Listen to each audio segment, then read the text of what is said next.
such a great turnout for one of our local speakers, Mark Habblewhite. I'm Lori Young. I'm the director of the Wilderness Institute, and this is the Wilderness Expeditions Lecture Series, Journeys in Conservation, Wilderness Expeditions, Journeys in Conservation. This is the fifth speaker of the series, actually the fourth speaker of the series, and there are 3 more speakers to come. And I'd like to invite you to pick up a schedule on the table on your way out tonight, if you don't already have a schedule for the entire series. Our next speaker is Paul Alabak. He'll be speaking next Tuesday about environmental change in Northeast Alaska, Southwest Alaska. And he'll be talking about this reenactment that he did a number of years ago with a group of people who traced an expedition, the Herring expedition, which occurred more than 100 years ago. They used the journals from that expedition to study environmental and cultural change along that seacoast. I'd like to introduce Dan Fletcher, the director of the Wildlife Biology Program. Dan will be introducing our speaker for this evening, Mark Habblewhite.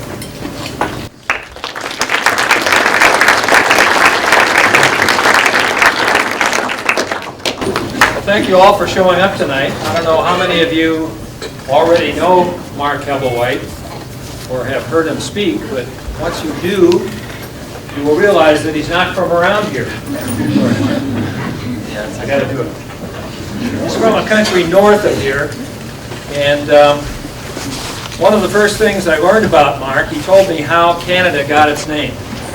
I don't know how many of you are familiar with this. But they had this big, beautiful country, white country, snow white country, with white wolves, with no name. And so they elected a prime minister, still had no name, so they got the Queen of Canada to come to a big event. They put all the letters of the alphabet in a big bin, and they rolled them around like Vanna White reached in, handed it to the prime minister, first letter, and he said, C, eh?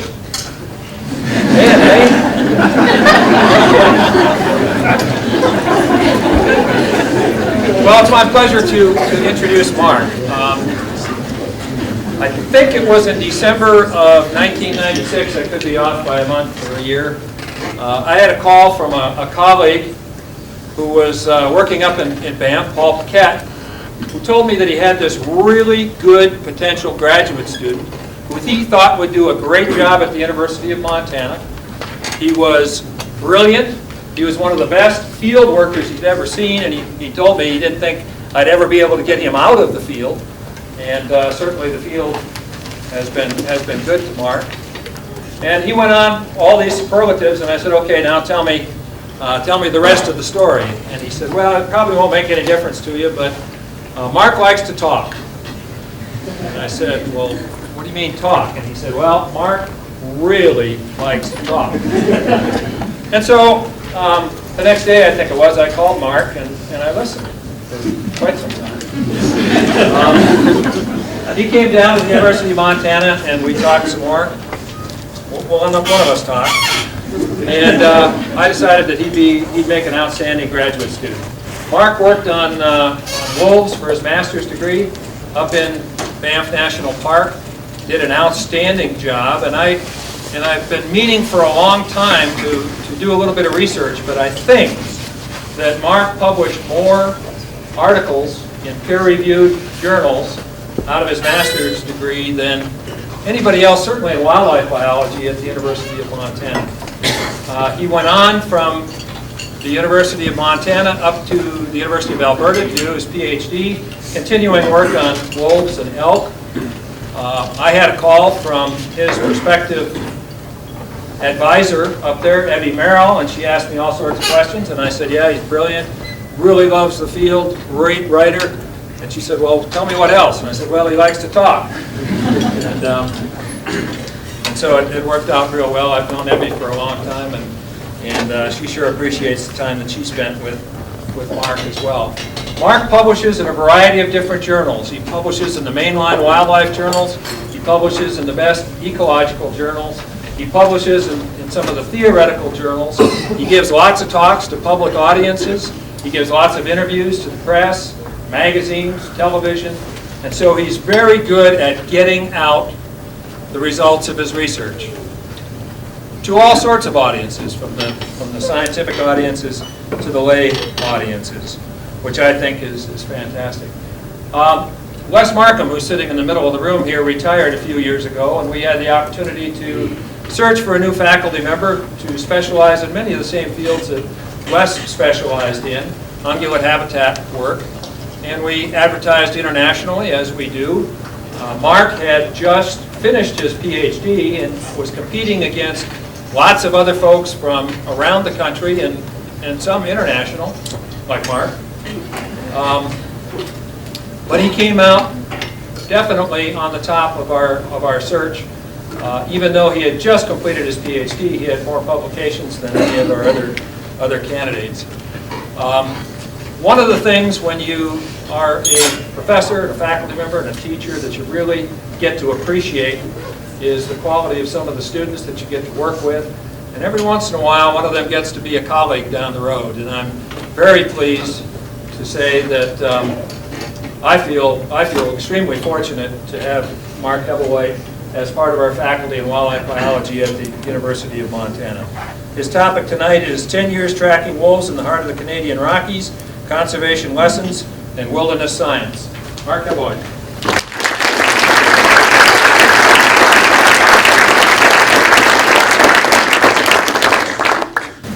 Okay, is my mic on? No.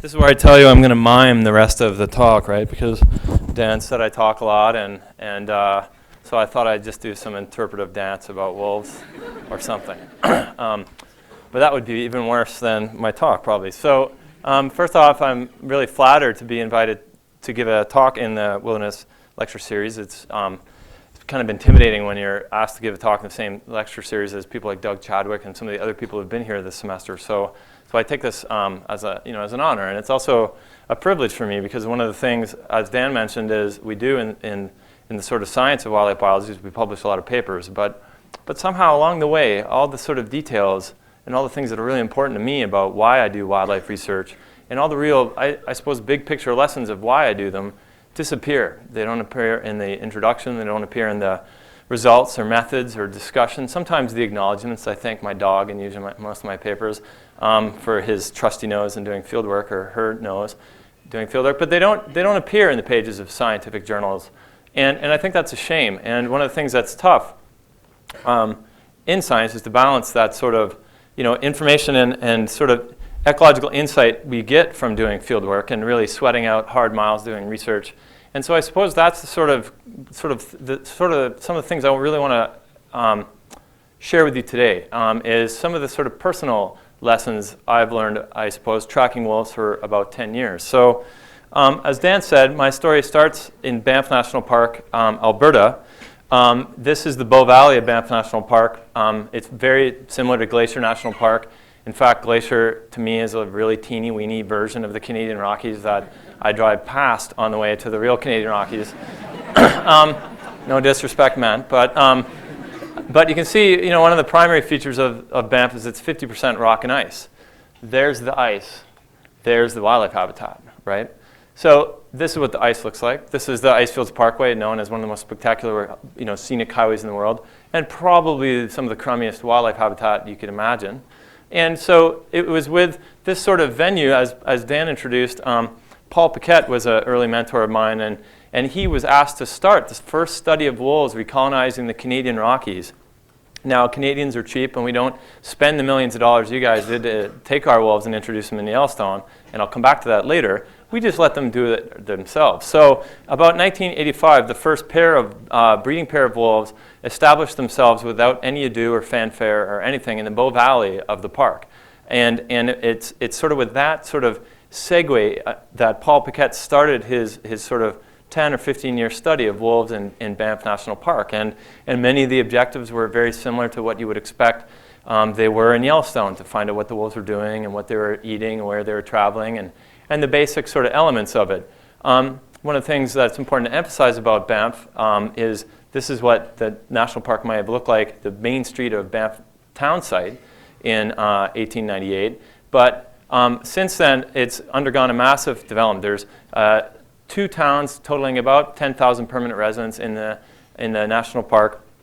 hotel beds for 35,000, 3 major ski resorts, 72 holes of golf, several fudge shops, and a whole bunch of t-shirt shops that you need when people buy fudge, because you need to have the t-shirt that says they bought the fudge.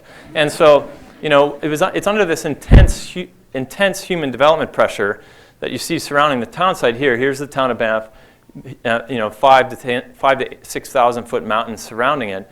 That really forces this bottleneck in the Bow Valley. And so for the first 2 or 3 years, as Dan mentioned, I sort of spent my time tracking wolves, thousands of kilometers on foot, sort of the, quote, old-fashioned way. And you'll see this transition through my career, through the Bow Valley of Banff National Park. And we learned how they negotiated wildlife corridors. There's the golf course that they would go look for elk on, how they got run over on the highways that I'll talk about. But basically, we sort of documented through sort of Paul's research, all the difficult ways all the difficult things that humans do to wolves in this sort of context. The field work was really basic at that time when we started. We didn't even have GPSs. I mean, I'm not even dating myself here. I'm not even that old, and we didn't have GPSs. We just drew lines on the map and followed the wolves and saw what they did. And I still think to this day, one of the biggest privileges in my life has been to spend literally about 6,000 kilometers tracking wolves on foot and skis throughout these areas. And there's no substitute for any data in the world that can tell you what wolves do from doing that. I had help, as I mentioned. There's only one way to know something more about wolves than to track them yourself is to track them with a dog. One of the things that I wish is that sometime in my life I could have the smell of a dog for a day, but only a day, because I think if humans had the smell of a dog, we would have wiped out probably most of the wildlife on the planet by now, because the things that wolves and the ways in which wolves communicate through the power of scent is really something that is incredible to see. You'll see dens that are decades old, decades abandoned, found somehow by wolves and dug out and scented on. And then 2 years later, another pack coming to the same area finds the exact same scent post that you saw 2 years before and pees on the same bush. So the scents and the scent world in which wolves live really is something that we can't even fathom. And so luckily, my dog, my old trusty tracking dog, Kita, could. She was a little Morley mutt from an Indian reserve just east of Banff. And so tracked, and in some of the most idyllic years of my life, traveled with me every day by helicopter, plane, you name it, boat. I mean, she even had her own little earmuffs for the helicopter to keep the sound vibrations out. And this was probably one of her last tracking trips where I had to stuff her in my backpack on day 9. And so she, sort of exited the field with grace. But through her eyes, I learned so much about wolves. I tracked them in the winter. This is one of the first packs I sort of got to know very well, the Cascade wolf pack. There was 18 wolves in this pack at that time, and we took to the air that I'll talk about later too, to try and determine their numbers and find when they were missing. And really the story sort of starts here about this one pack that I'm going to talk about, the Cascade pack, with this wolf named Betty. So now that's kind of a point of discussion amongst some scientists. Do you name wolves? Do you give them numbers? Do you give them tattoos? And it was kind of just by tradition that Paul, who had started this project, felt very strongly that these animals were individuals and had personalities and so deserved a name. So Betty was the name of the administrative assistant who ran the Banff Dispatch. And so we ended up talking to Betty a lot, and so we named her Betty. So Betty formed the Cascade Wolf Pack in 1991. She dispersed from the pack that had formed 4 years earlier, and it was in this sort of process of budding that Betty found this new valley, this Cascade Valley, and settled into it for the first time. And over her lifespan, she lived a total of 12 years and gave birth to at least 65 pups. And so it really shaped the future of wolves in that park, and is really the sort of matriarch of the story. So as Betty got older, of course, we figured she was born in 1988 and died in 2001, and that's a long story. But she basically became less and less active hunting, and you can see she's kind of moved, and we'll see examples of this again, from being a completely black wolf to a gray wolf. And so as Betty sort of waned, there's a new wolf that came into the story, the daughter of Betty, that we called Alpine, because we caught her with a helicopter from Alpine Helicopters. So, not very imaginative names, but it's really the sort of daughter of Betty that I sort of focused a lot of my research on in this Cascade pack. And so I'll sort of, come back and talk about Alpine and her life a little bit. Alpine had a sister named Palliser, and this is the helicopter. There you go, Alpine, right? And there's our wildlife veterinarian Todd in Banff National Park. Now, one of the things that was amazing about this wolf, Palliser, she's a 125-pound female wolf with an empty belly. So, I mean, these are big guys who are bigger than me. And just to give you a sense of the size of this wolf, we figured that when we caught her, she was the alpha female, just because of sheer size. And so, we sort of tracked them through the air, and this is a lake many of you may have seen on the back of the old Canadian $20 bill, Moraine Lake. We tracked them through the national park again, back into the Bow Valley, and then they sort of left, heading across roads. And so over the first few years in the Bow Valley, most of my time was spent documenting the negative effects of the roads on Betty. This is a picture of Betty here. In the Bow Valley, we found wolves really liked roads. Roads are easy to walk on. That's why we drive on them. And yet one of the things wolves aren't very good at on roads is avoiding being killed. And so most of the wolves, wolf mortality at this point in the study, we found 20-30%, about 10 to 20% annual mortality was road kills. And this story here was particularly poignant. So we got called out, my partner and I, sort of field research partner, and I got called out at 6 in the morning to respond to a pack of wolves had breached the fence. So the Trans-Canada Highway has been fenced to try and protect wildlife from getting run over on the road. And we received a call that the entire Cascade pack was running around inside the fence at 6 in the morning, right? So somehow we were supposed to remedy this situation at 6 in the morning without coffee. So we sort of zoomed out there. And by the time we got there, most of the wolves had figured out holes underneath this fence, which of course had holes every couple hundred meters. But we watched this wolf bounce off the fence like a ping pong ball and basically get run over right in front of her eyes at about 7 in the morning, along with another one of her pack mates. And so as we drove back into town, Dana and I, dealing with this, and it was very emotional. It was one of the first dead wolves I had picked up on the highway. We drove by and had to gas up at the near the park superintendent's office. And so for about 10 minutes we had this debate. We thought, well, this would be appropriate to go dump this dead wolf in the park superintendent's office as a sort of sign that maybe there's something wrong here. And at the end we chickened out of it, and over the next couple months I think I picked up in this particular rash of this particularly bad summer, about 8 dead wolves got run over by highways, including the entire litter of this pack. And that was one of those wolf pups that I picked up was on the tail end of a date. So that kind of went very badly. The date, I'm covered in wolf blood, and see you later, I guess. Didn't work out. So, but it had a really powerful effect. I was fresh out of my undergrad, and these were wolves. I was very privileged to be studying wolves, and these wolves are getting run over on the highways. This was terrible. And so, we sort of, it really burned in my mind just how wrong this was. And there was a lot of advocacy that went on at the time, basically, to Parks Canada should try and do something better about the wolves. Around this time, maybe associated with the wolves getting slaughtered on the highway, the pack decided, you know what, this is enough. We're going somewhere a little quieter. And the motivation about why these wolves actually did this, I have really no idea. But it makes for a good story. So here I go, tracking them off into the backcountry. So this pack shifted. They moved north into the sort of remote Cascade Valley part of Banff National Park and into this new valley that they had never been, called the Panther Valley. And so it was really with this series of events that they shifted their entire territory north and basically have forever since shunned the Bow Valley, probably to their benefit, as we'll see in some ways. And so, again, I took to the sort of daily task every day, waking up at 7 in the morning, trying to find where the wolves had gone, and then keep on tracking them on foot, except this time we worked out of backcountry warden cabins. My first couple trips, I did this on foot, thinking it would be much more efficient to camp and wake up at -30 in the Canadian Rockies winter and thaw out your boots and then shake your tent out and ski with an 80-pound pack, until we noticed on the third day that we had skied past the warden cabin pretty much every single day. And we thought, well, this is probably not that efficient. So we started to base out of these warden cabins, and I think so began one of the best sort of wilderness, so to speak, times of my life, where we would spend the evening playing cards for high stakes, who had to get up early in the morning and light the fire and put the coffee on. So, they're some of the most fierce games I've ever played in my life, right? Because honestly, -30 was an average daytime temperature. The coldest temperature we worked in was -46.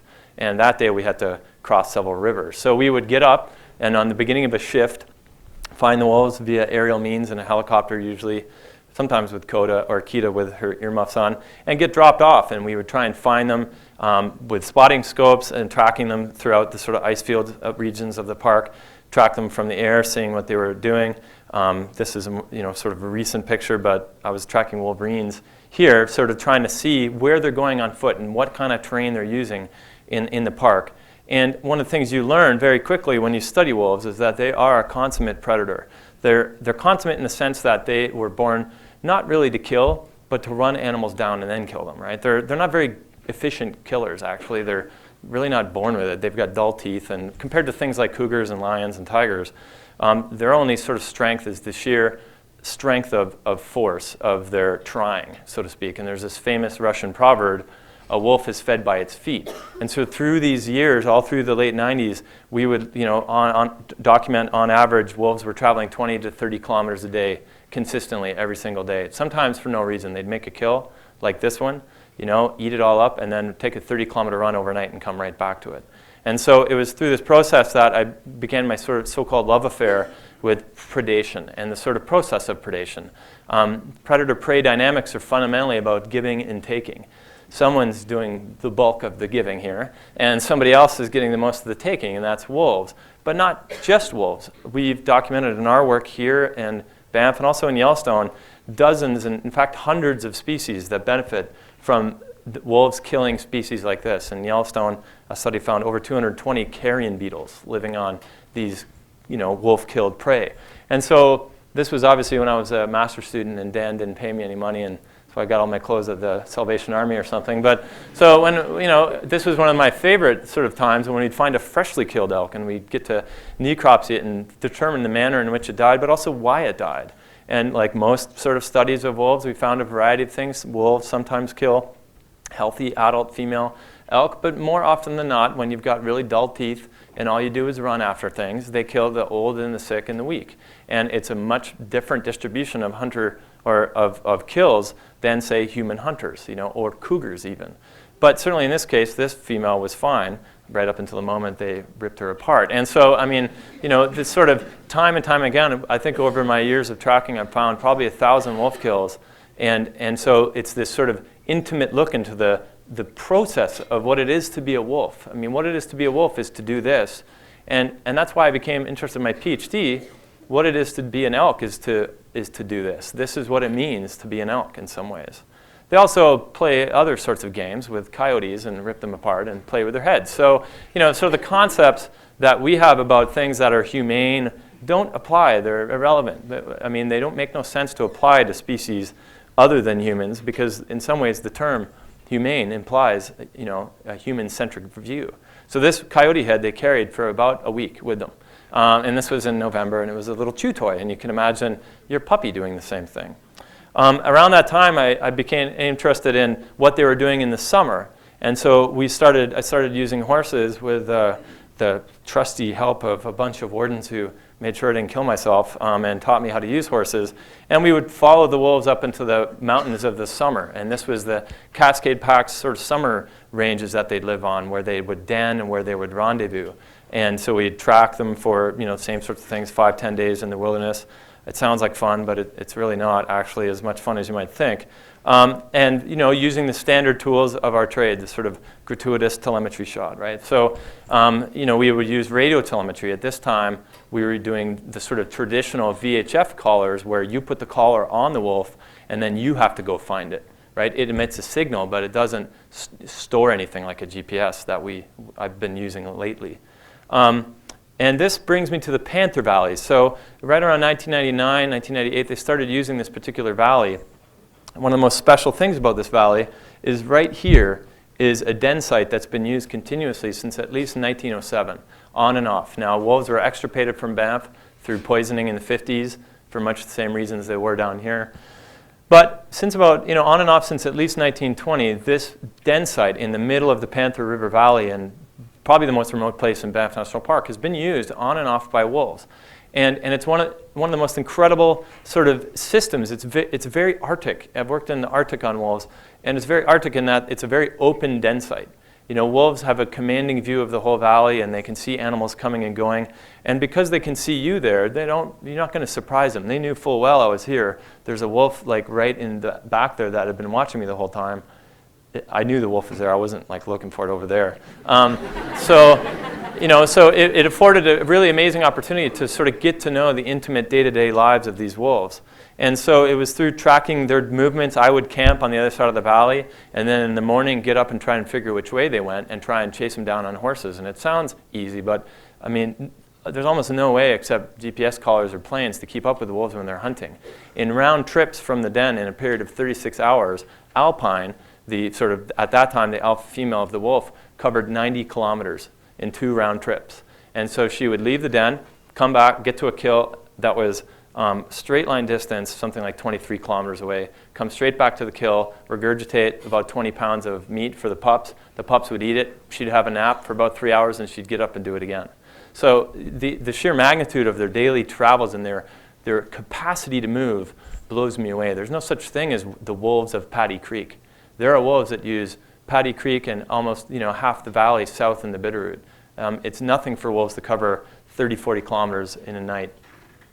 And around this time, enters a new player into the play. And so, in some ways I thought of another title of this, Young Men and Wolves and Fire.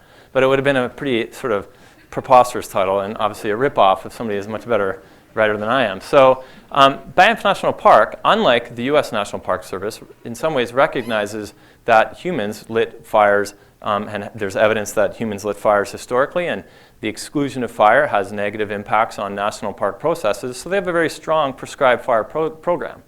And so, while the means might differ versus Native American use of fire, the sort of effects of fire are the same. And so, at this time, right around 1999, it was the end of May 1999. Parks Canada lit a prescribed fire, about 10 kilometers west of the Panther River den site at a place called Windy Cabin. So this is the corral at Windy Cabin. There's some sheep that hang out with the horses in Windy Cabin. And it's a black and white picture, so it's hard to tell, but all this right behind the cabin is burned. And so it was one, let's say Thursday afternoon, and Parks Canada wardens came in and lit a fire. And it was smoldering around, and it was mid-May. This is the subalpine at 6,000 feet. So, under all prescriptions, there wasn't really much risk of a fire spreading. And so they sort of lit the fire, it smoldered out, and they went home and sort of went to bed. And overnight, the fire blew up and blew 20 kilometers east. It danced through this little canyon, tree by tree, right? And then ripped down the Panther Valley, right through those meadows and the dens where I had been watching the wolves in previous years. And it burnt right through the wolf den site and burnt this, but didn't burn this wolf to death. She died of asphyxiation. This was Palliser, the sort of sister of Alpine, right? So at that particular year, they had 2 litters.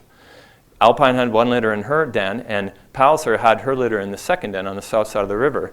And we talked to wolf biologists and fire managers across all of North America, and we think that this is probably one of the first documented cases. Now, of course, it probably happened before, of a wolf being killed by a fire. Now, I was the biologist asked to go and find what happened, find the body, and to track this wolf through, or to pick this wolf carcass up. And so they flew me in and dropped me off in this surreal landscape, this landscape that was kind of the inverse, the negative of what I've been tracking wolves in for years, in snow, with tracks in the white fluffy snow through living trees. And all of a sudden I was tracking wolves in ashes and snow because the fire was so intense and so hot, it burnt over 2 meters of snowpack and covered everything in ash. And so I was tracking wolves in ash, and as I approached the signal from the mortality switch on the collar, I noticed all these other wolves coming in and approaching the same collared wolf, this Palliser, and they had flipped her over. You can see one side of her body is not burned here. She had obviously died and fallen over, and that side wasn't burnt, and the wolves in the pack had been flipping her over and tried to get her up to come and play again or be a mom or whatever they wanted her to do. And she, her entire body was surrounded. And it was a very sort of powerful experience. The smell of death was in the air. It was It felt like I was in some otherworldly place. And it was at this time, I started, obviously I had the same sort of emotions I felt when I picked up the dead wolves on the highway in the Bow Valley. Somebody had to be blamed here. It was someone's fault. Those stupid park managers burned this wolf to death. They lit this fire, and then they went home at 4:30. And I was mad, and I was young and mad. And those are sort of two dangerous things in some ways. And as I was sort of trying to come to terms with this, I looked up, and there was a white wolf in the burn, about 30 to 40 meters away, looking at me. And so obviously I'd been watched the entire time, sneaking through this burn. Who am I thinking? Who am I kidding? And this wolf was looking at me. And I think one of the most powerful things about wolves is their ability to evoke emotion, right? They're very evocative. And you often hear people, and you'll hear different stories of the same person seeing the same wolf. And the wolf was bloodthirsty. It was going to attack me. It was killing me. It was going to love me. It was going to lick me to death. It was my brother. It was all these things, And really, I think wolves are great mirrors of ourselves. And yet, at that time, with all the anger and sort of blame I felt and guilt for my entire race of burning this wolf to death, I didn't really feel anything. It was really interesting. There was a really blankness to the stare of this wolf. It was as if the wolf just wanted to see what I would do. And so, eventually the wolf left, and I put the dead wolf in my backpack and went back to the Bow Valley, where we got very mad at the park superintendent and called him all sorts of names and made a big stink. That's the superintendent there. You can tell because he's the slimy-looking one, right? So, right? That's how you spot a park superintendent. So we me and some of the wolf, at the time I called us wolf hippies. The wolf hippies sort of caused these problems for the park. You bloody park people, you killed these wolves, your stupid fire program, it's terrible, et cetera, et cetera, et cetera. You can imagine the protests that would happen in Missoula, for example, if something like that were to happen. And so, into the sunset I went. So with this sort of burning hatred of Parks Canada, so to speak, I zoomed back into the backcountry, tracking wolves to see what they did, right? And I found the same sort of things. I tracked them through the park, through the cold. This day was minus 30. It's amazing the camera worked, into alpine habitats, killing sheep and goats. And one of the bummers about working in the wilderness, there's no bridges. So, you typically end up having to wade. I think one day I waded the river 11 times. And, you're faced with problems of, on day 12, your binding breaks, and all you have is a tack shed and some horse equipment. So it was kind of back to the sort of fun part of the job, not dealing with all these park managers and politics and all these complex questions that I hadn't actually solved at the time. And we took to the air and sort of found what the Cascade Pack did. This was also one of the funner parts of the job. Seeing what they did from the air, being able to keep up with them, really gave me a bird's eye view over the years of what wolves do. For example, here's all 8 wolves coming down the Panther Pass. These are switchbacks so steep that your hand is like this as you're hiking up, and these wolves were sliding down this chute. They covered 1,000 feet in about 10 minutes, even the slowest ones. It looked really fun, actually. That's where I also am an avid skier, so I would often figure out really good lines to ski in Banff. And so we would keep track of them, what they were doing in the Panther Valley. We know here's where they bedded overnight, and here's where they were moving away from their beds. We would see how they hunted, right? Here's the Panther Den I told you about is just down here, and the wolves were suntanning here, and they had a bunch of elk split in a bunch of different groups. Another time I did the same telemetry flight, or different telemetry flight, and the same thing. The wolves were bedded here, and they had 8 elk pinned on these cliffs, and they were just sitting there. And we checked on them, and we went and checked something else. We came back 3 hours later, and they were still there. So patience, wolves are. And so I kind of went back to the sort of same rhythms of seeing what wolves were doing and what they were killing. And so it comes back to the story of Betty and Diane. So at this time, Betty died. And her boyfriend, who we called Stony at the time, named after Stony Creek, also died. And it's kind of an interesting story. Betty up and died at the age of 12. It's kind of a long story how she died. But Stony, we actually found his carcass. And upon necropsy, couldn't find any reason why he had died. He was 7 years old, in the prime of life. Betty had a real fondness for younger men. She was about 13. And she went through alpha males like that. It was really kind of fun to watch, actually. And sometimes several in a year. So, and we couldn't figure out, we never did find why Stony died. Todd, our veterinarian, really kind of went like this and said, well, maybe he died of a broken heart. And it's sort of these sorts of stories, when you get to know wolves, you sort of, again, this principle of evocation, we sort of, ended up thinking of them as emotive, emotional beings. Alpine became the alpha female, taking over from Betty. And like the rest of us, I think, aged over time. This is the same wolf The only difference is that's what it looks like after 7 years of hunting and killing elk with your teeth. So it's stressful, just like for the rest of humans. We age and we get gray as we age. And so I took to the air again and found out, well, what would happen with the new pack structure? Betty had died. Would Alpine be able to hold it together and keep her troops together? It's not that fun doing area telemetry. Our pilot, I sort of am a bit impervious to this, but our pilot has a website called the Barfing Biologist webpage. And you can see photos of this kind of thing there. And we took to the field again in the summer to try and see what the wolves would do. This is a park warden I've worked with for a long time, Cliff White, who's a third-generation Banffite. And I'll come back to this later, but it really offers a kind of unique view on these systems.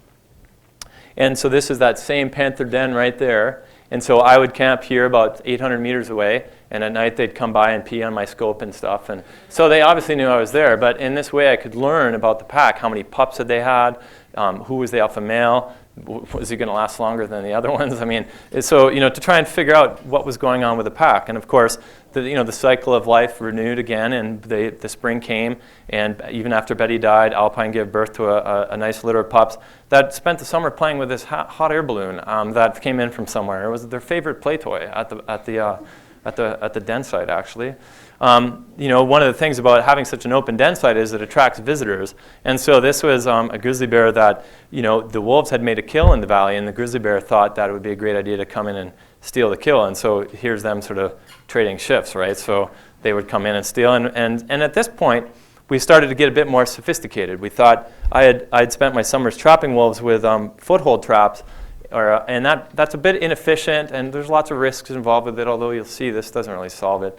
And as the wolf pack grew and started ranging over 2,000, 3,000 square kilometers, we thought we'd try new ways of catching wolves. And what happens is you get up in a helicopter with this net gun, fly over it, and shoot the net on the wolf. And in this sort of form of capture, one of the advantages is you don't need drugs to immobilize a wolf. This was a wolf then that ended up coming into the Cascade pack later. This was an adjacent pack. We called this wolf Pinoca, which in Blackfoot means elk. At this point, I was starting to toy with the idea of numbering wolves, so he was also wolf number 65. He was 155 pounds, and probably the second biggest wolf we caught. And you don't have to immobilize him. You just have to be very quick at sort of getting that duct tape off, right? So, and the duct tape doesn't look very nice, but it's minus 20 and it doesn't stick. And so I had, in some ways, I had started to make this transition as a young scientist spending hours and hours in the field to one managing incredibly huge data sets and laptops and hardware and software and tens of thousands of dollars of moving parts and windows, and had started to feel a bit like I was starting to lose something in this sort of trade-off. The other thing that catching wolves by helicopters does is crash the odd helicopter. Wolves are hard on anything. They're hard on collars, they're hard on equipment, they're hard on probably on relationships. They're hard on many things, and they're also hard on equipment. And so you sort of encounter these challenges as you're sort of dealing with this risk. As I grew and as I was developing into a PhD student, I started to feel like this sort of my desire for data was starting to sort of starting to enact a certain cost. A cost in terms of the potential risk to human life, but also the cost of chasing wolves. And there was one particular day when Alpine had been wearing a GPS collar for a year, and the GPS collar failed, and we needed to get the collar off because it had all my bloody PhD data in it, and I needed the damn thing. And how this works with the net gunning is that I go out in the fixed wing, find the wolves, and then circle, and then call in the helicopter, and then the helicopter stays low and catches the wolf, and I keep track on them while they're down low, just in case the wolf sneaks away. I can say, well, the wolf's to your 11 o'clock, 100 meters, and they'll go. And so we were doing that, and it started to feel like a video game. So I was driving this incredible video game, which would really make a pretty good video game, actually. And I felt very dissociated from those times when I was sort of really emotionally attached to the wolves in some ways. All I wanted was my data. I wanted my data off this collar, and it was at the time I saw probably one of the biggest sort of signs that wolves have such an incredible spirit. This wolf, there's nothing we could do to catch her. She was basically uncatchable. She hid in the dens and she hid in rivers, and finally she was standing in an ice jam in the middle of the river, barking at the helicopter, and after the helicopter had missed several times. And so we just gave up, and as luck would have it, or luck wouldn't have it, we'll find out what happened to Alpine later, and I did get that collar back. But the GPS collars, even though they sort of turn you into a bit of a data junkie, yield incredible insights. I mean, we were able to track wolves. I thought at the time, we were able to get a really good idea of what wolves did on foot. We put one of these GPS collars on, and we learned that we were only getting about 20% of the picture, 25% of the picture. The things we learned about wolves, right up there.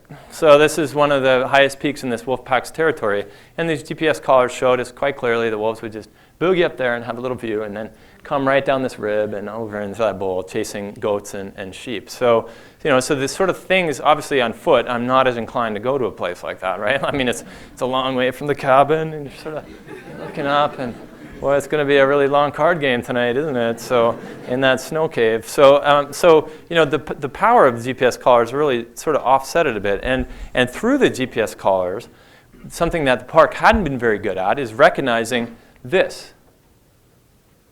It's a park boundary, right? We started putting these GPS collars on and really learning what was really going on in the system had nothing to do with the park. This is Banff National Park here. This is not. You're not supposed to push on those either. So, these are the kinds of things that go on outside the park. Humans, this is one of my favorite slides because Leo Tolstoy is one of my literary heroes, and his sons are a bunch of rednecks, basically, right? One could say. And there's a great piece for those. How many people have read War and Peace? Probably 3. So, there's that great piece of literature, the 50-page description of the hunting scene, where they go out and hunt wolves. And the Russian method of hunting wolves is pretty similar to net gunning. Just as an aside here, they'd go out in a Russian winter scene, and the nobles would get on their horses, and they'd round up, a dozen guys on horses, and usually somewhere between 50 and 150 hunting dogs. And they'd go out and find a wolf track, and the dogs would circle the wolves, and the Russian hunters to be a real Russian wolf hunter, you had to jump off the horse onto the live wolf and wrestle it, tie it up behind your horse, drag it back to the house, and slit its throat for the women folk, right? So, I mean, in some ways times have changed, but probably there'll be some questions about sort of recent policy statements that, maybe times haven't changed, right? But we have a strong tradition of killing wolves, and we've done it for thousands of millions of years probably. This was one of Alpine's sons who got killed just outside of Banff National Park. This is Alpine. So I did get the collar back eventually. She was killed just as she left the park boundary by a really nice guy who was a third-generation trapper who worked the park boundary, and every winter went in with his sons and trained them a little bit about how to kill 1 or 2 wolves a winter. And so I did get my collar back in this way, but it was sort of a little unsatisfactory. One of the other things GPS collars allowed us to start to do is study some of the mechanisms of rarity. So this is a woodland caribou, the most endangered species in Banff National Park. There's 5 of them left, right? This is 3/5 of the population. And what they spend a lot of their time doing is trying to avoid wolves. And throughout all of the boreal forest, actually, we see this incredible trend recently of woodland caribou populations. About 2/3 of all the known populations are declining. And even in places like Banff National Park and Jasper National Park. This is the Angel Icefield in Tonquin in the Edith Cavell Meadows in Jasper National Park. And this really is one of the main reasons. Our GPS collars allowed us to find these are 2 wolves, that is 1 caribou, or formerly known as a caribou. And it's bigger than the park. The reasons why this dynamic is occurring really has nothing to do with the park itself. That over here are protected parklands. This obviously is not. This is a moose factory. If anybody doesn't know what a moose factory looks like, this is what a moose factory looks like. The moose densities in this region, I'm trying not to be too sciencey, but there's a lot of moose. I'll just leave it at that. Here's another sort of picture of the eastern slopes, much north of Jasper, that in Alberta are undergoing an assault of oil and gas exploration and seismic activity. Now, what does this look like? This is my only sort of remotely sciencey talk here. Here's the Cascade Pack's territory, right? It doesn't really matter all the names on here, right? This shows what cut blocks look like in the region. This is the eastern slopes east of Banff, right? It shows utility corridors, pipelines, and power lines, stuff like that. Well sites, this is out of date. There are now 11,000 well sites. Roads, 7,000 kilometers of roads. This is a 17,000 square kilometer area. and the sort of pièce de résistance, seismic lines, right? So there's 28,000 linear kilometers of seismic lines. So these wolves were coming out into this area, and the dynamics of what were going on in the national park were basically swamped by what's going on everywhere else in the world. And it's these seismic lines, in some ways, that kind of tell an interesting story. They're like highways in the bush, right? The boreal forest and mountains in some ways, especially the boreal foothills, they're kind of murderous to walk through, actually, if you have to walk 20 kilometers a day through them. It's kind of horrible. And wolves, they're no dummies. They're just like us. They drive up and down them. They don't have ATVs. We have ATVs. We ATV up and down here. And the idea is that these caribou are declining in some ways because of the ways in which humans have modified landscapes at the scales of tens of thousands of square kilometers. This is caribou habitat, right? And that's what we're doing to protect caribou in some ways. So there's an ongoing wolf control program just outside the national parks in Banff and Jasper, where in the last 2.5 years, 3 years, they've killed over 300 wolves with aerial gunning and poisoning. And here's the same guys who catch some of our wolves. And the irony here is that these wolves are the descendants of the wolves that were reintroduced to Yellowstone National Park. So one thing that I like to sort of talk about that people here in the US don't really think about often is that when you guys had the great idea to introduce wolves into Yellowstone, there wasn't a jurisdiction in Canada that wasn't offering you thousands of wolves. There was people lining up, national parks were coming down, and sort of provincial managers, do you want some wolves? We got 100. Do you want 100? You get 200. We could give you 200, 300. We'll give them to you for free. We'll package them up. We'll put them in shipping. UPS, you can have all the wolves you want. The wolf reintroduction in Yellowstone was socially licensed wolf control, really. I mean, it was one agency, Canada, who hated wolves and really don't like them that much, sending them to another agency, you guys, who wanted them. And so, you know, I just find it interesting in some ways that we've allowed development so much outside of our national parks this is the sort of solution to the problem for an endangered species like caribou. And this is wolf number, I think, 6 in Yellowstone, probably related as a half-sib or something to one of those previous wolves that I just showed you. So a tale of two wolves on different sides of the border. So again, all this is rather dark and gloomy, right? So, you know, all this sort of stuff we found out outside the park. Wouldn't it be nice if we could just work in the park? So I went back to the park and rode my horse around and got chased by grizzly bears and things like that. And got back in my plane and flew, and, you know, Alpine had been killed. What would happen now? And who would take over the wolf pack, this Cascade wolf pack? They shifted dens a bit. There's a denning system all through this meadow, further up the Panther away from the lower valley. And again, my story takes me back to Banff National Park.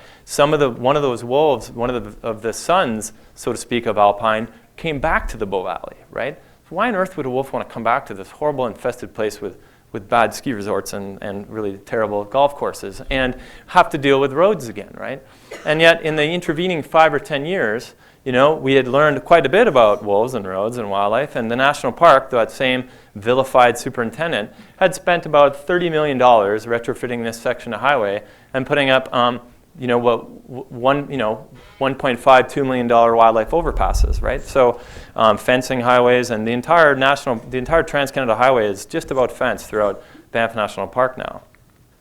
And this is what one of these looks like from the ground. They're $2 million. We sort of joked at the time you could get McDonald's to sponsor it, right? So like Golden Arches, you know, brought to you by sort of.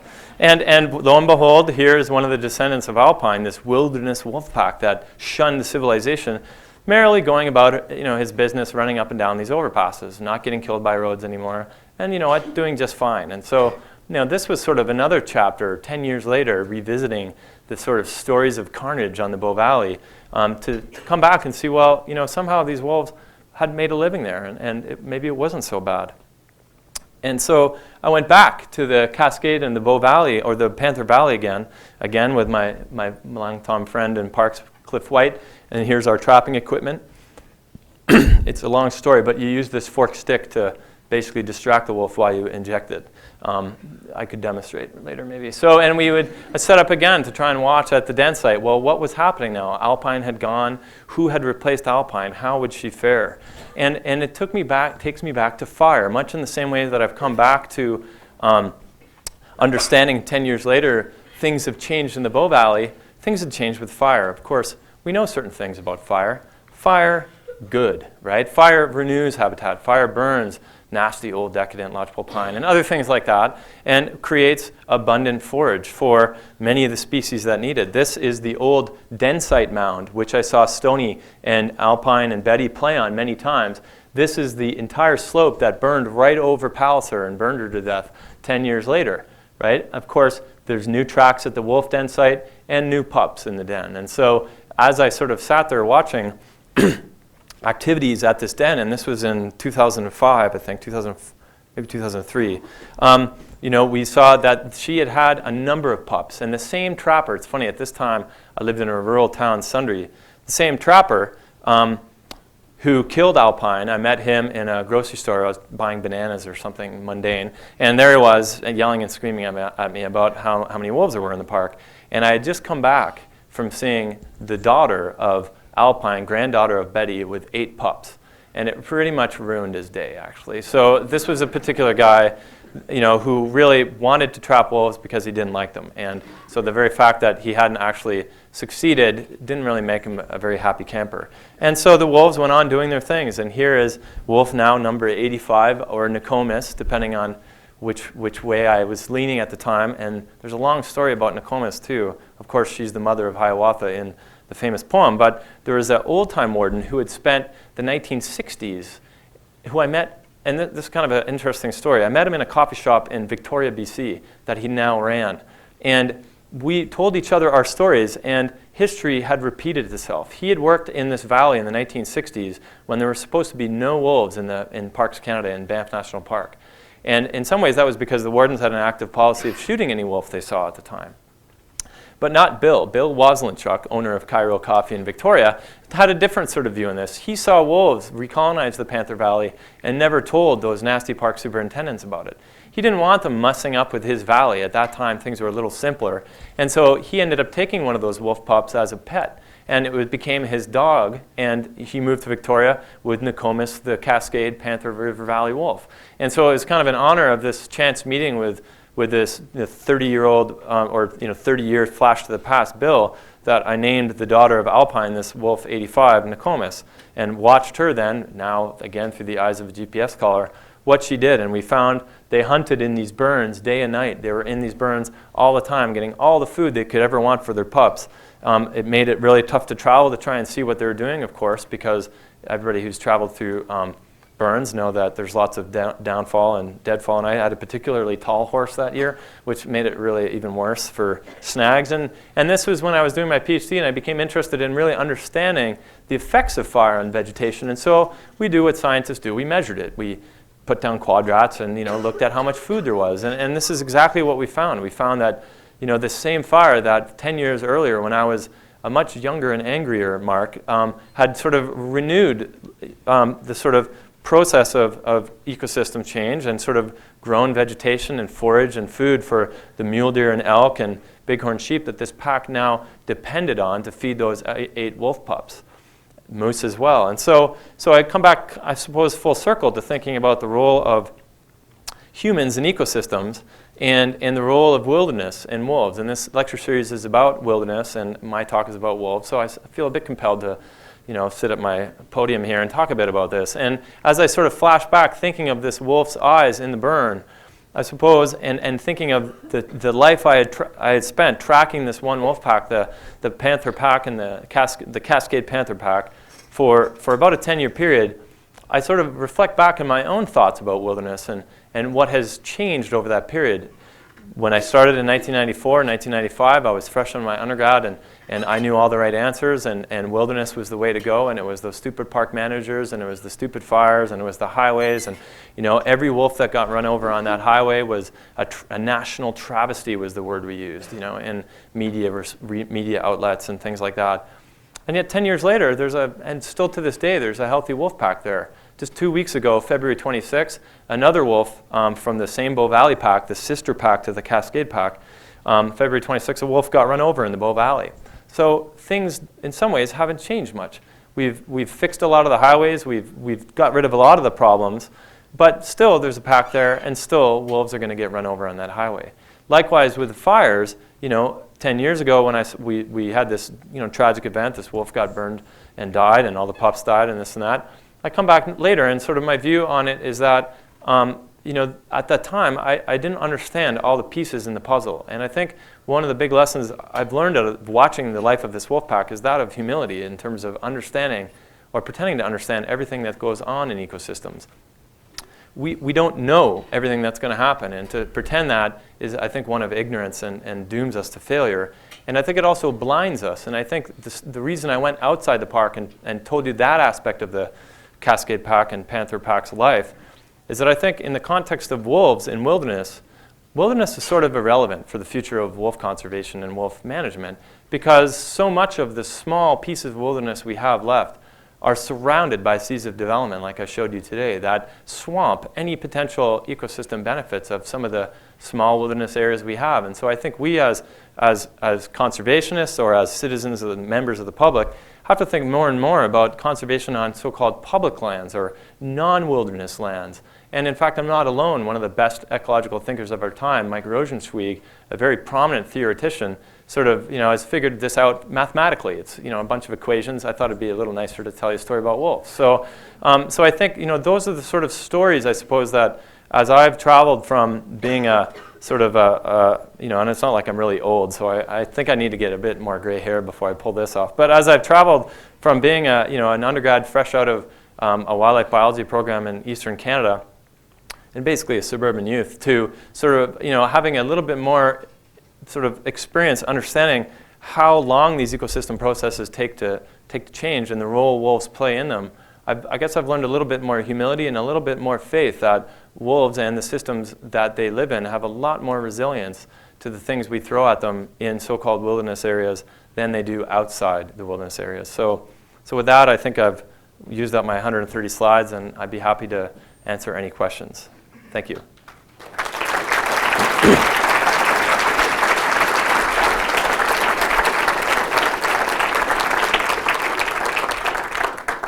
Right, no questions? Okay, thanks. Yeah. Certainly, I can't understand why there'd ever be any questions about wolves, right? But yeah. I definitely enjoyed your speech, and I admire your much respect for the wolves. With the fences along the road and the overpasses for the game and the wolves and crossovers, does that fragment the population and the old trails that they used to travel? Does it interrupt that quite a bit? Yeah, that's a very good question. The question is about the sort of, I'll paraphrase, the negative effects of fencing the highways, right? So highways have a number of effects on wildlife populations.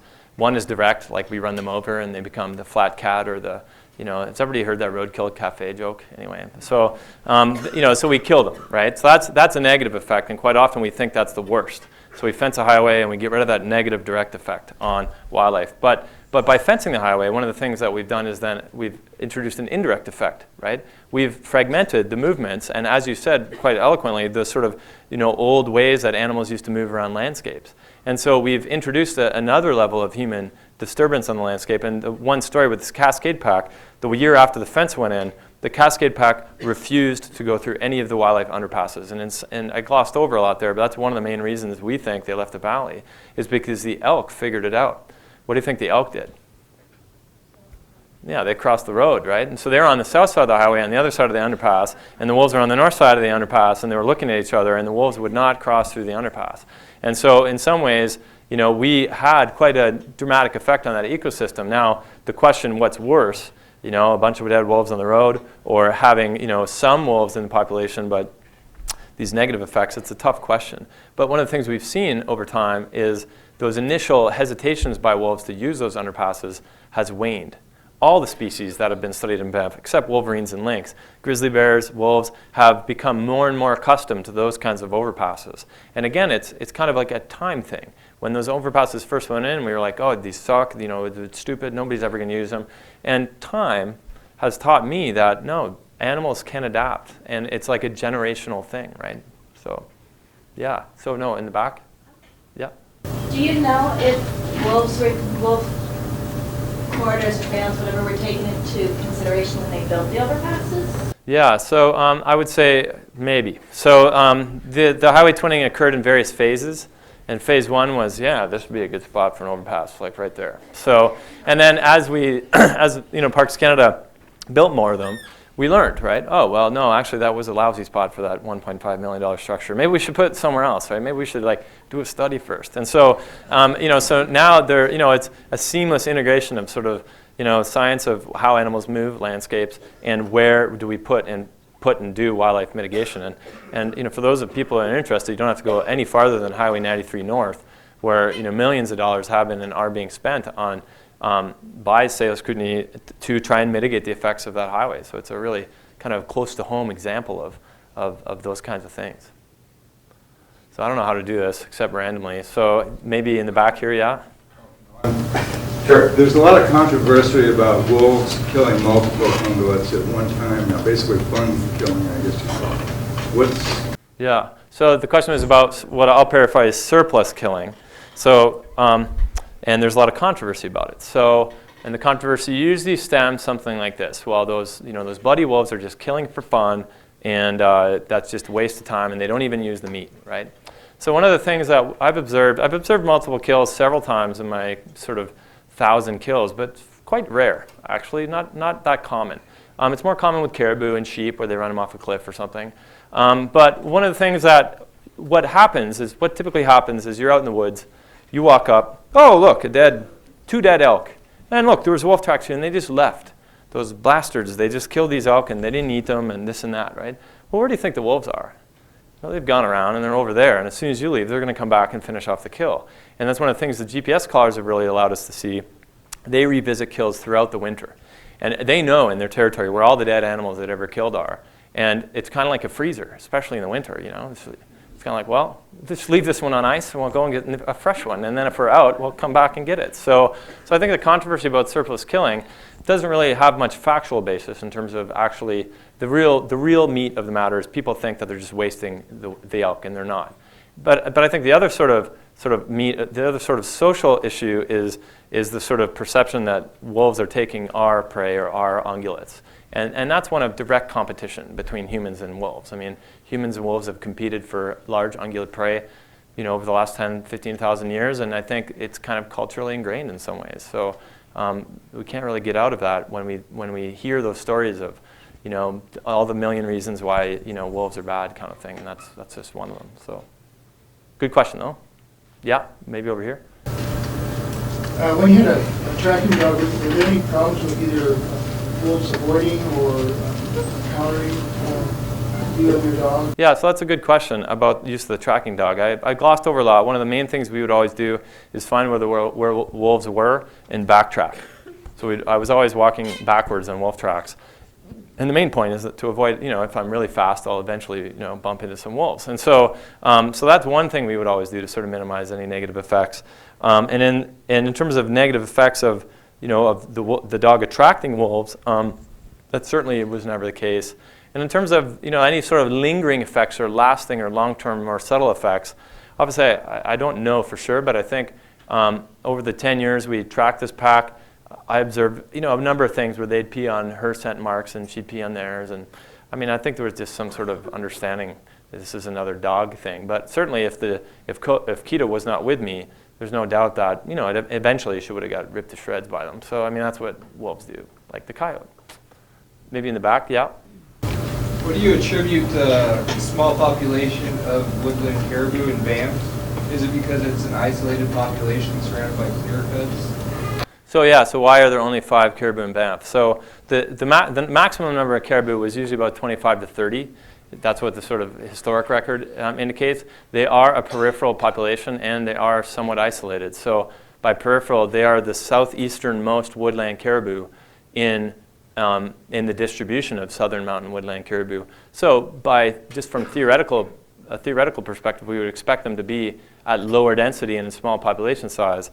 But one of the things our work found was that even activities 30 kilometers outside the park boundary were influencing caribou in the heart of the national park because the wolves were eating moose and elk and things like that out in the buffet on the eastern slopes and taking a little run 60 kilometers up the park and going to bump into some caribou. So it comes back to this point that if we're going to be interested in concepts like wilderness, we have to really be honest about the spatial scales that we need to really manage at them, or we risk having negative effects like that in so-called wilderness areas. So it's a pretty complicated situation. Yeah, we'll go this way, I guess. So, Mo? So, thanks, Mark, for your talk as well. But, you had mentioned a third generation Banff park worker, maybe that you had worked with over the 10 years now. I'm curious as to, after your experience working with that person for a while, and given their third generation knowledge of being in that area, if their knowledge or their information kind of changed or impacted the way you thought about wolves, and vice versa, the way your experiences impacted the way they thought about wolves. Yeah, that's a very insightful question. So this guy I worked with, Cliff White, is also a undergrad graduate from the forestry program, I think, about 20 years ago. Cliff, 30 years ago. And as I said, he's a third generation sort of Banffite. And absolutely, I mean, I think having one of the things, the sort of lesson that I've learned is even in 10 years, I've sort of toned it down a bit and learned that we don't understand how all these pieces fit together, and that what might be viewed in sort of one environmental context as bad probably will kind of peter out over time if we're just patient. And so absolutely, Cliff was probably largely responsible for getting the highways fixed and fenced and overpassed and all that kind of stuff. And it was also one of the biggest advocates of reintroducing fire to the national park. So I think in that context, it helps to learn when you're working in a new ecosystem from, in essence, an elder who's worked there a long time. Cliff would get mad if I called him an elder, but in some ways he is. He was my mentor and sort of worked with me and showed me the park in ways that as a young person entering that system, I would have never had a clue about. So I think for the lesson there is, if any of you have chances to work with so-called elders or people who have more experience, I think it's extremely beneficial. So good question. Yes?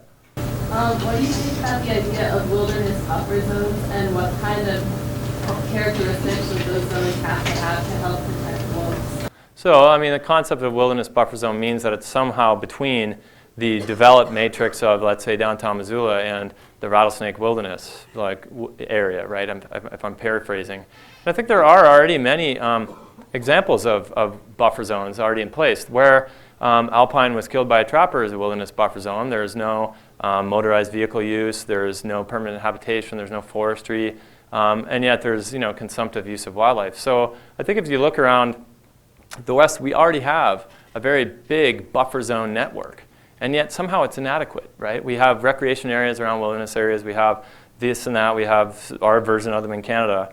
And so I think either the concept needs to be revisited, or the sort of definition of what wilderness is has to be revisited, I think, because we're not going to get any more of those places probably. So we're going to have to sort of learn how to extend those effects into the public and private lands that surround them that are not some sort of official buffer zone. Otherwise, I think we risk operating at scales that are probably too small. So I'm not sure if it's not an entirely satisfactory answer, but that's all right.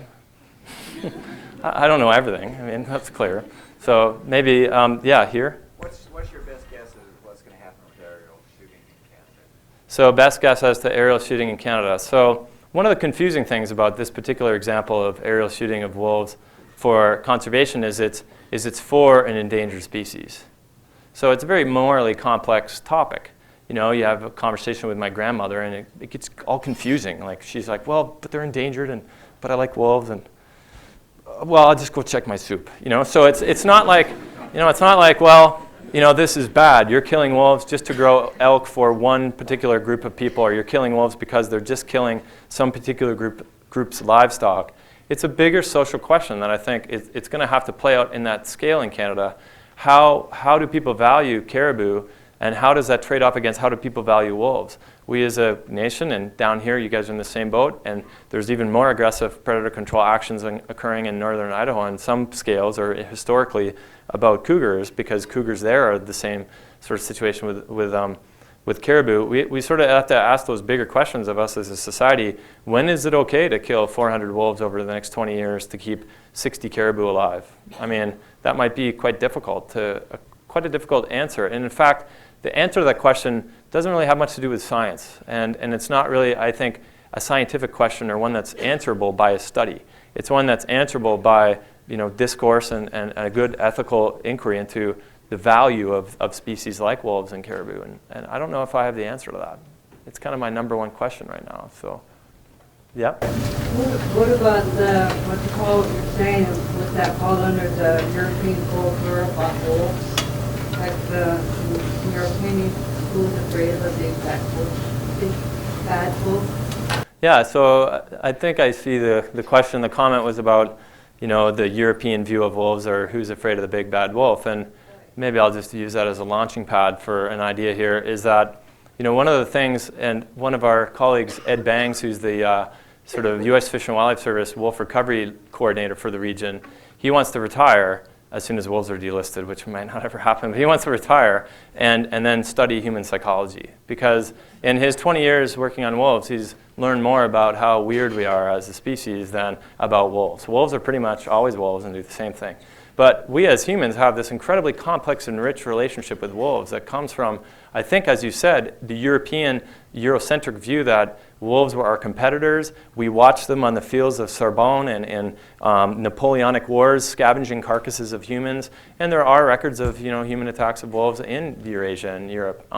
So that's our sort of Western ancestry that we bring to the perspective, and the sort of stories of the big bad wolf and the three little pigs and all these kinds of things really is our cultural legacy about how we perceive wolves. And I can think of no stranger relationship than the contrast of the relationship between people who really hate wolves and their dog, right? They are the same thing in some ways. So I think that what we see in terms of the media and a lot of the controversy about wolves has nothing to do with wolves. It has to do with sort of cultural and social and political ideology and its sort of relationship to wolves. It's a very insightful comment. Yes, maybe on the stairs. I know wolves are very social, so I was wondering what kind of effect almost random hunting or trapping has on the pack dynamic, if any. That's a very good question. So what effect does hunting have on social animal like wolves?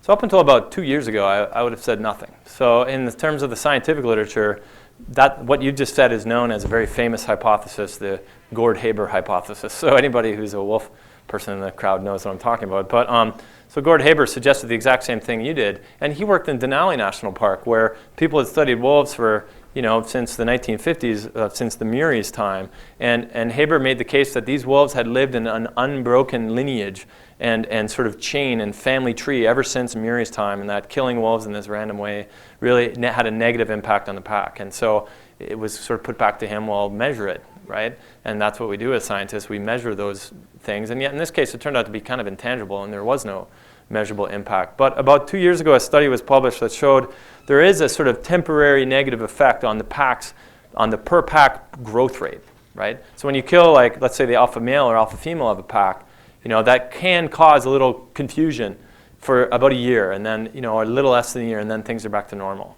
So because most harvest happens in the winter, right, how this manifests is that there's a whole bunch of confusion, and come spring, the pack doesn't den, right? It doesn't produce pups. Or somebody who's really young and inexperienced produces pups and is a crummy mother and hasn't figured it out yet, right? So that's the way, and yet it's a very subtle effect. It's we're talking, not a very big impact on a population level. So I would say there is some evidence that actually happens, but its effect, it's kind of still a bit uncertain.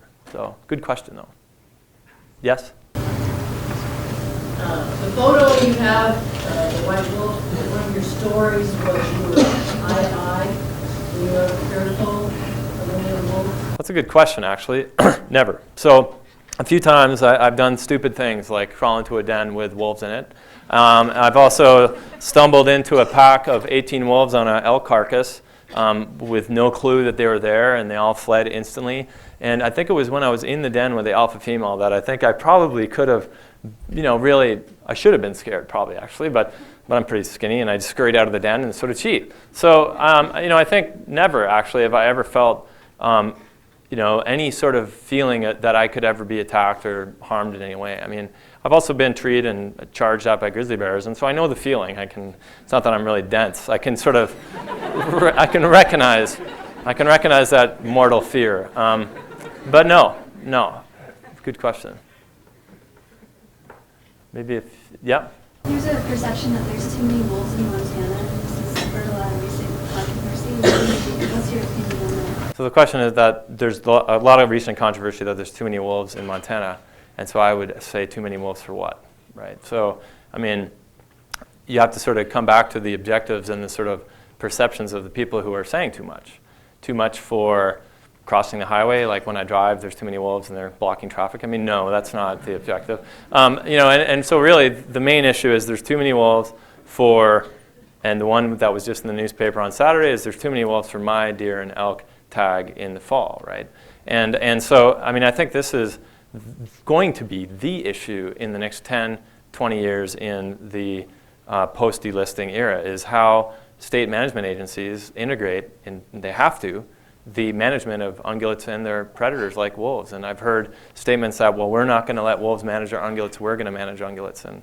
And the sad thing is that wolves are much better at it than we are. And so they do it 365 days a year, and they do it in very subtle ways that we don't even understand yet. And so I think we do need, as a sort of profession of wildlife managers and scientists and biologists, to really start thinking better about, well, how do we manage ungulates? Because up till now, the de facto way we've managed ungulates is to look at the long-term average number of ungulates in a wildlife management unit and say that's the average.